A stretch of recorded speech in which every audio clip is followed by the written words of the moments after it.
आज रही पवित्र शुक्रवार दिन आज आम समस्ते प्रभु को चरण तल उपस्थित होगा एवं प्रभु को धन्यवाद देवा प्रशंसा गौरव करवा आज दिन पाई प्रभु को प्रशंसा महिमा करवा आज जो वाक्य प्रभु आमको देइछन्ति से वाक्य द्वारा आम परमेश्वर निकट को फेरी आसवा। आज वाक्य आमको कहूँ माग से तुमको दिज्व खोज से तुमने संधान पाइब द्वार रे मार से तुम निमंते फिटाई दिज्व। Hallelujah hallelujah hallelujah. प्रभु पवित्र परमेश्वर तुम्हें कहीअछ माग तुमको दिज्व खोज तुमने पाइब बोली आ द्वार रे आघात कर तुम्हें तुम्हार मान निमंते द्वार खोल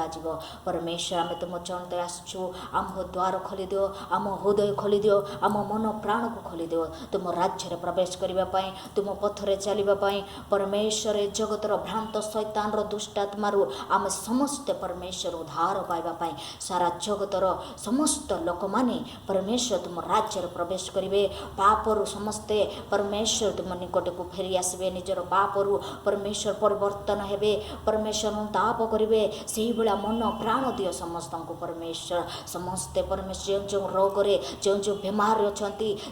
से बेमार आजाद कर एवं प्रभु जो मान निकट परमेश्वर तुम वाक्य पहुँची ना से निकट तुम वाक्य पहुँचु परमेश्वर तुम सेवक सेविका माने पहुँचतु एवं तुम वाक्य सारा जगत में घोषणा करतु परमेश्वर एवं समस्ते परमेश्वर तुम आसवा दिन में तुम राज्य प्रवेश करें एवं तुम सहित अनंत जीवन पाई तुम साथी रे से भाया सुजोग दियो बोली परमेश्वर जगत में लोक मान प्रार्थना करुँची। आज दिन में जो मैंने जो भाई भौणी मैंने प्रार्थना मागी समस्त कार्य सफल हो बोली मु प्रार्थना करुँच। पिता परमेश्वर तुम्हें समस्त प्रार्थना शुणा उत्तर देवा परमेश्वर एणु तुमको गौरव प्रशंसा दूँ पिता परमेश्वर समस्त प्रार्थना शुणिल उत्तर देल मु विश्वास करी तुमको गौरव प्रशंसा आराधना तुमको दे प्रिय बापा जीशु नाम रे प्रार्थना मागिली पिता आमेन आमेन आमेन।